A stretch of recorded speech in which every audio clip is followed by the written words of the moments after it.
It was cruelty without bounds.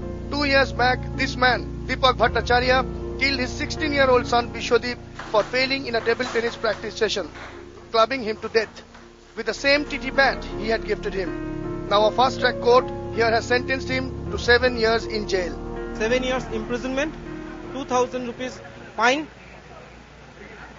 either 3 months jail.